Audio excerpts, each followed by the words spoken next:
Good evening and welcome to the national news broadcast on ChannelEye. We are ready to bring you the top stories from home and around the world. I'm Natalia Virvardhana. And I am Thilina Udayaratna. Coming up are your top stories for tonight. Electricity supply will continue until Monday. The booster dose has been given to 5 million people.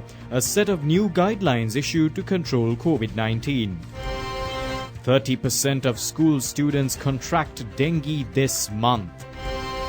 A leading global debt restructuring expert says there should not be unnecessary panic on local debt downgrading by international debt rating agencies. The US responses in writing on the Ukraine crisis and the Russian Defense Secretary's demands. On your top local story this evening, the chanting of Jai Pirit, organized annually by the Defence Ministry, invoking blessings on the country and the people, took place yesterday with the attendance of President Gotabaya Rajapaksa at the BMICH in Colombo. Jai Pirit was chanted with the participation of 1,000 Buddhist monks, including the Mahanayakas and Anunayakas from various areas of the country. One of the aims of the religious ceremony is to invoke blessings on the families of the deceased war heroes, disabled soldiers and the three armed forces. When President Gotabaya Rajapaksa was the Defence Secretary, he organized Jai Pirit for the first time with the attendance of Buddhist monks numbering between 3,000 and 5,000. Defence Secretary General Kamal Gunaratne said that plans were made to get the participation of 1,000 Buddhist monks to chant Jai Pirit this time due to COVID-19. Thereafter, chanting of Jai Pirit this time commenced.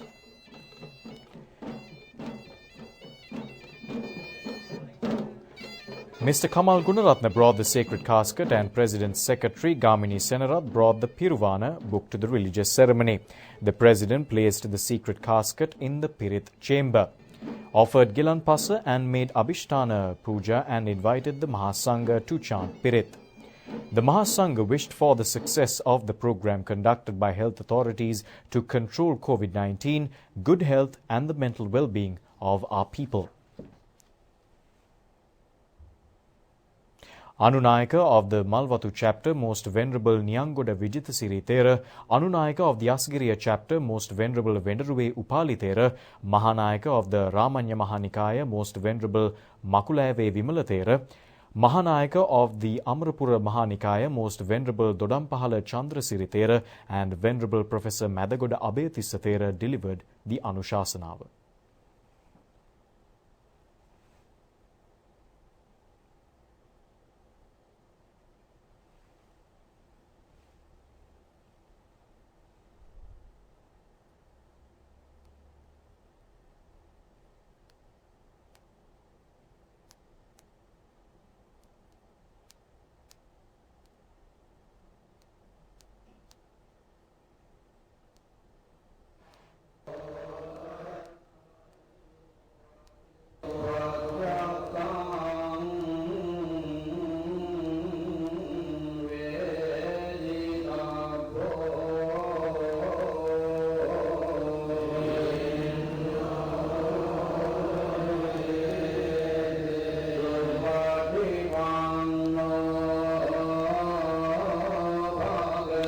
The President took part in the almsgiving this morning after chanting Jai Pirit ended. The Presidential Secretariat and Ministries of Home Affairs, Defence, Buddhasasana, Religious and Cultural Affairs, Office of the Chief of Defence Staff, the three armed forces, police and civil defence departments have contributed to the religious function. A group of people including cabinet ministers, governors, state ministers, members of the parliament, President's secretary, President's chief advisor, the Prime Minister's secretary, state officials, armed officials, police and the civil defence officers attended with the religious ceremony. The Public Utilities Commission says that there will be no power cut until Monday. Chairman of the Commission, Janaka Ratnayaka, said the decision was taken based on the electricity that can be generated and on the situation of power plants. Chairman of Public Utilities Commission Janaka Ratnayaka said that they decided it is not necessary to curtail power after examining data and demand for electricity. However, there is a reduction of 30 megawatts of power tomorrow during peak hours. Electricity Board was informed to manage the situation. Consumers should also be committed to control the situation. He requested them to reduce consumption between 6:30 and 10:30 p.m. to support to manage 30 megawatts of power. උදක්ම බලාපොරොත්තු වෙනවා තමන්ගේ විදුලි පරිභෝජනය අඩු කරලා මේ අපිට මදි වෙන විදුලි මෙගාවට් 30ක පමණ ප්‍රමාණය කළමනාකරණ ගැනීමට අවශ්‍ය සහයෝගය දෙයි කියලා. Minister of Power Gamini Lokuge said that all diesel power plants are being operated except for one power plant. Minister of Power Gamini Lokuge said that under the present situation, it is not necessary to curtail power. The required oil and burnt oil are being received. Sapukaskanda, Kalanithissa and floating power plant at the harbour are operational. Sujit power plant at Kalanithissa is stopped for 3 or 4 days annually for maintenance. It will be possible by next week to operate Norochole coal power plant and to get 300 megawatts of power. The minister also said that the resignation letter of the chairman of the Electricity Board has not been accepted. Taking a look at the COVID-19 update, more than 5 million people have taken the booster dose by yesterday. Meanwhile, the Director General of Health Services has issued new guidelines on the quarantine time period. It is stated that fully vaccinated contacts of COVID-19 patients who do not show any symptoms do not need to undergo the quarantine process. According to the guidelines, if there is a COVID-19 patient at home, they can move out of home quarantine after 7 days if he or she does not show any fever symptoms for 48 hours. The Health Ministry said the process is valid for patients who are undergoing treatment at hospitals. If a person does not show fever symptoms without using any medicine during 48 hours after 7 days of conducting a PCR or rapid antigen test, can end the quarantine period. The Director General of Health Services has issued a new set of health guidelines for persons who are arriving from overseas from midnight today. Further information in this regard can be obtained by logging into www.runews.lk. State Minister Channa Jayasumana said that the number of persons who had taken the vaccine exceeded 5 million, with 30,253 getting the booster dose yesterday. The Minuangoda COVID-19 committee meeting took place yesterday under the patronage of Minister Prasanna Ranatunga at the Divisional Secretariat Auditorium. The first dose of the Pfizer vaccine was given to school students between the ages of 12 and 15 and the second dose to students between the ages of 19 and 20 at schools island-wide today.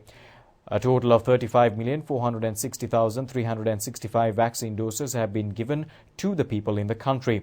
16,550,296 people have received the first dose, while 13,891,828 have received both doses. A total of 5,018,241 have received the booster dose thus far.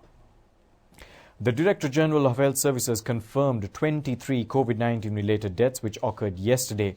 20 out of them are of the age category of between 60 and above, while 2 of them are between the ages of 30 and 59, and 1 person is below the age of 30.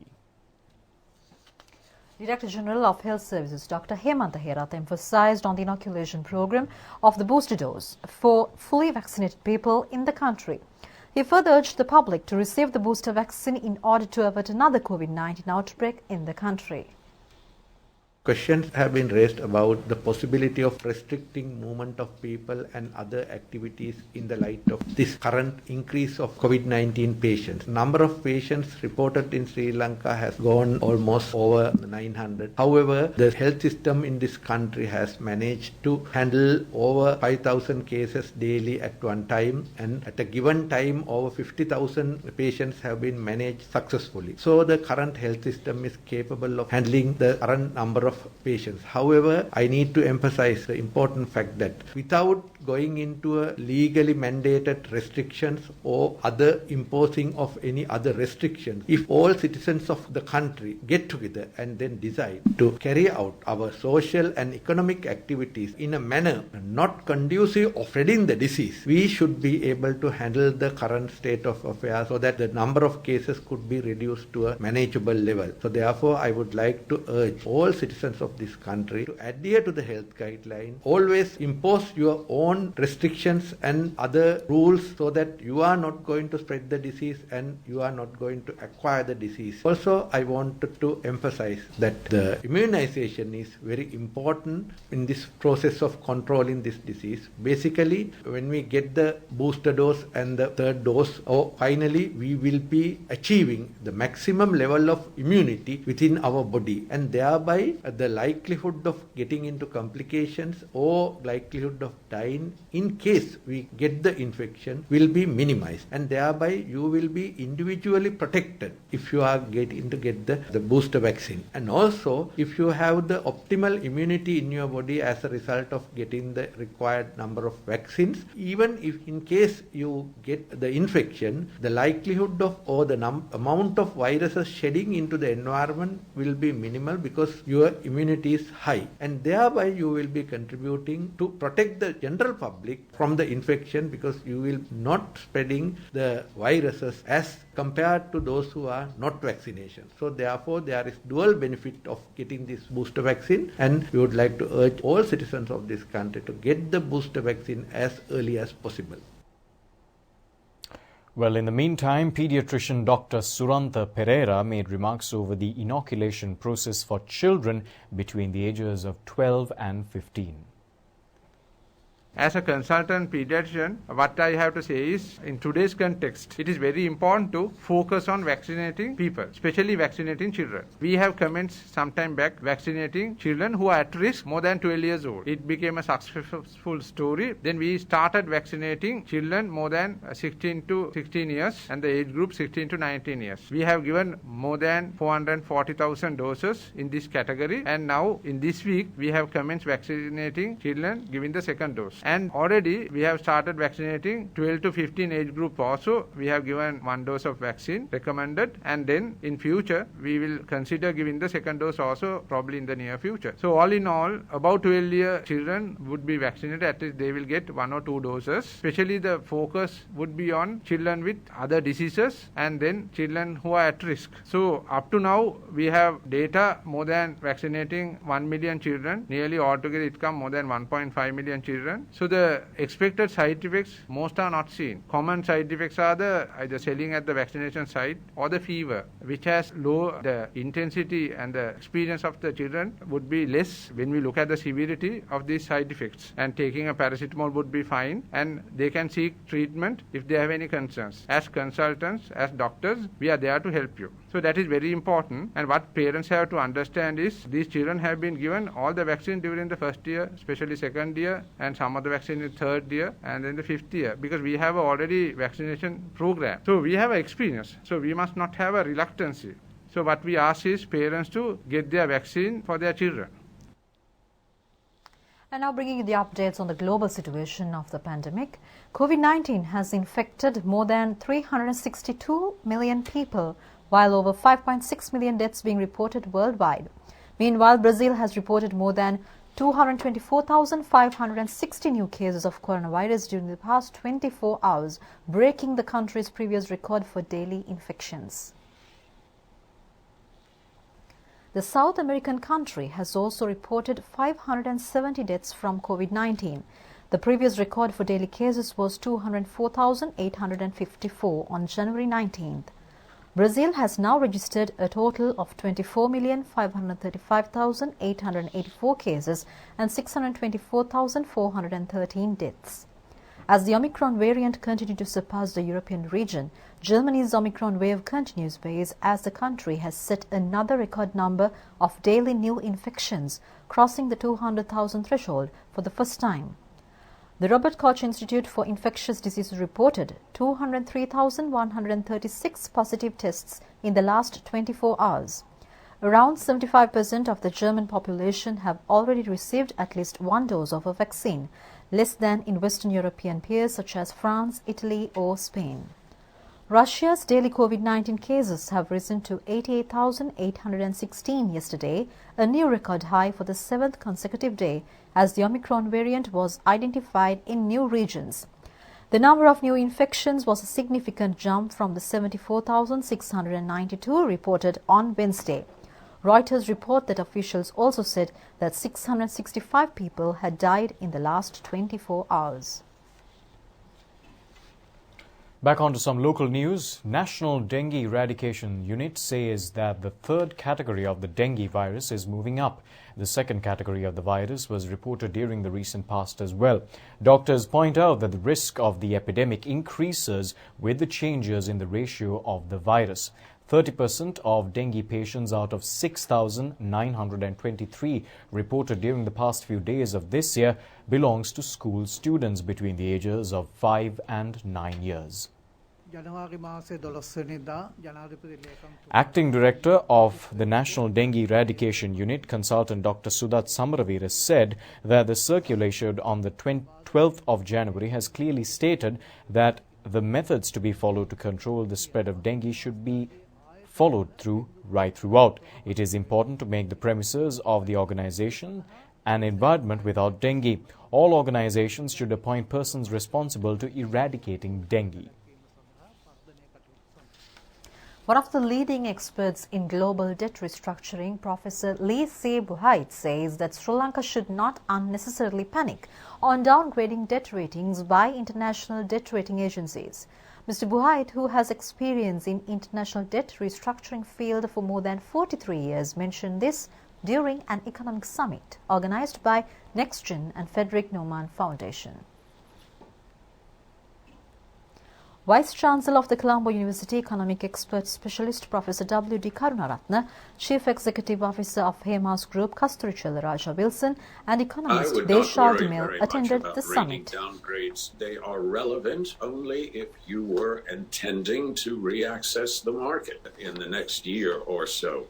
They simply reflect the rating agency's perception of the likelihood of a default over a certain time period. The way this works is when a country announces the need to pursue a debt restructuring, the rating agencies will typically take the country to what they call selective default. That will be the rating until the debt restructuring is concluded. And the rating agencies in recent years have been very good. Once a debt restructuring is completed, lifting the country back into a much higher rating category. Again, it is in practical terms, in my view, irrelevant unless you think you're going to be issuing securities which will be priced off of that rating. And you're not in that position. Sri Lankan bonds maturing more than a year out are trading at 50 cents on the dollar. You're not in a position, I think, to be issuing what you call ISBs in the near future, and therefore rating downgrades, to my mind, have little practical effect.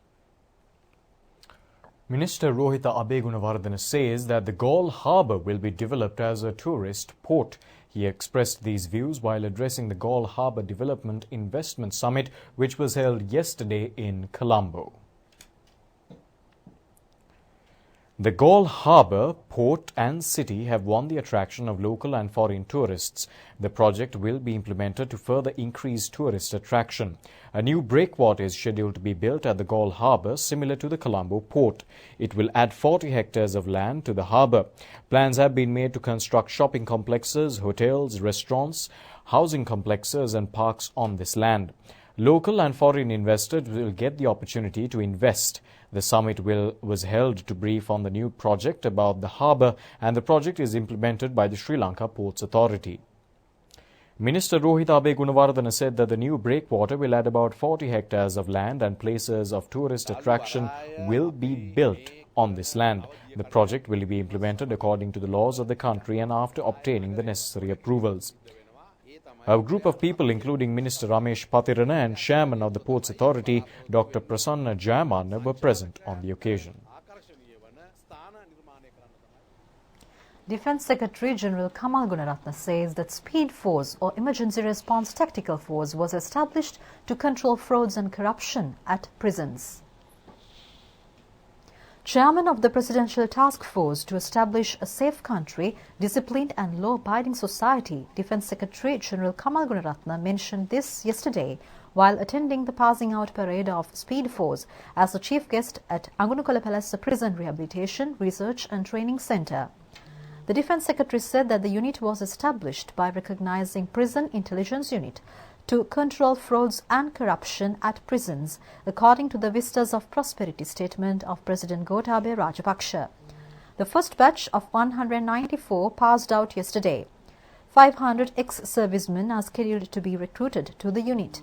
The Defence Secretary said ex-servicemen who have legally left the three armed forces and with an unablished service would be recruited to the force.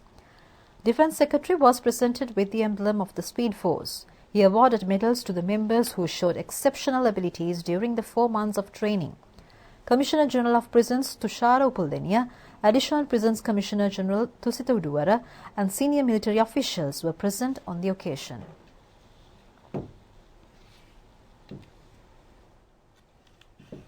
The program to issue third-party vehicle insurance covers commenced today, and this was commenced by the Postal Department with the Sanasa General Insurance Company at the Government's Information Auditorium. The Postal Department consists of 4,063 post officers and sub-post officers island-wide. The program commenced to provide services to rural communities, broadening the services of the department. The function was held with the participation of Mass Media Ministry's Secretary Anusha Palpita, Postmaster General Ranjit Aryaratna and Sanasa General Insurance Company's Chairman Tishan Subasingha. The second print of the amended Postal Index was issued to coincide with the event. Mass Media Ministry Secretary Anusha Palpita said that the Sanasa Insurance Company commenced from the village and stays with the people in the village. Therefore, it would be possible for them to move forward together on a good journey. A silent protest was held in front of Dehiwala National Zoological Garden by several trade unions. Several trade unions, including All Ceylon Zoological Gardens Workers Union, Zoological Gardens Common Trade Union, Sri Lanka Wildlife Veterinary Doctors Union, Dehiwala Branch and Jatika Sevaka Sangamaya took part in the protest. They have organized a protest demanding to punish fraudsters at Dehiwala National Zoological Garden and to allow the Director General to perform the duties freely. The conservation of selected environmental systems is taking place at present. The project on Lankagama is also implemented under the program. The theme of the program is a sustainable future through environmental system conservation and management. EXCAP, or Environmental System Conservation and Management Project, provides financial assistance. Building of roads, preparing viewing places and setting up resting places are taking place in Lankagama, which has won tourist attraction. Under the project, financial assistance is given to people in the area for business opportunities. A special program on Vessagiriya will be telecast tomorrow at 7 p.m. over the national television. Well, that's it from the Rupavahini News Desk for tonight. Join us once again tomorrow. Until then, thanks for watching. Take care. Have a good night. Good night.